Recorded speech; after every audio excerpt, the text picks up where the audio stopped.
তো আপনারা খবর শুনে দেখতে পাচ্ছেন যে কিন্তু ডিএ নিয়ে কিন্তু গুরুত্বপূর্ণ খবর চলে এসেছে। তো পশ্চিমবঙ্গে ডিএ মামলা রাজ্য সরকারি কর্মীদের জয়ের আগাম পূর্বাভাস, কেন্দ্রীয় হারে কিন্তু ডিএ পাওয়ার সম্ভাবনা কিন্তু প্রবল রয়েছে। পশ্চিমবঙ্গের সরকারি কর্মীদের ডিএ মামলা কিন্তু সুপ্রিম কোর্টে চলছে এবং সেখানে কিন্তু সংগ্রামী যৌথ মঞ্চের তরফে রাজ্য সরকার এই বিষয়টি সামনে তুলে ধরলো বেশ কিছু বিষয়। ইতিমধ্যে কিন্তু মামলাকারী তরফ থেকে জমা দেওয়া হলো লিখিত কিছু তথ্যাবলী এবং সেই আবেদনের ভিত্তিতে কিন্তু শক্তিশালী যে তথ্যাবলী সেটা কিন্তু রাজ্য সরকার তুলে ধরতে পারেনি এবং তাদের কিন্তু অনেকাংশে মিথ্যে কথা কিন্তু সেই রাজ্য সরকার সুপ্রিম কোর্টে জানিয়েছে এবং রাজ্য সরকারের আগের হলফনামা অনেকটাই দুর্বল বলে জানিয়েছেন রাজ্য সরকারি কর্মচারী সংগঠন এবং সংগ্রামী যৌথ মঞ্চের আহ্বায়ক ভাস্কর ঘোষ মহাশয়।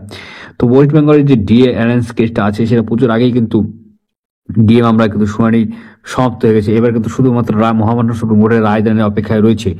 তো সেখান থেকে যে তথ্যগুলি পাওয়া যাচ্ছে যে এই কেসে কিন্তু রাজ্য সরকারি কর্মচারীদের যে পোক্ত প্রমাণগুলি দিয়েছে এবং তারা যে তথ্যগুলি পেশ করেছে তাদের কিন্তু অনেকাংশে শক্তিশালী রয়েছে রাজ্য সরকারের তরফের থেকে বেশি। তো সুতরাং তাদের কিন্তু জয় সম্ভাবনা অনেকাংশেই বেশি রয়েছে। তাই আপনাদের কোনো চিন্তা করার প্রশ্ন নেই। আগামী পরবর্তীকালে যে ডেটটি আসবে সেখান থেকে কিন্তু যে ফাইনাল রায়দান হবে সেখান থেকে রাজ্য সরকারি কর্মচারীদের জয় একেবারে নিশ্চিত এবং কেন্দ্রীয় হারে ডিএ কিন্তু এবার রাজ্য সরকারি কর্মচারীরা কিন্তু পাওয়ার সম্ভাবনা কিন্তু প্রবল রয়েছে। বড়সড় খবর কিন্তু চলে এসেছে।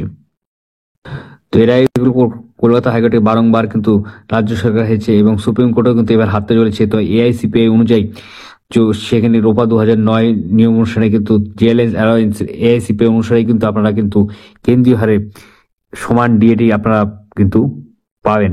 তাছাড়া আজকে ভালো ছিল, লাইক করবেন, শেয়ার করবেন, চ্যানেল সাবস্ক্রাইব করে পাশে অবশ্যই।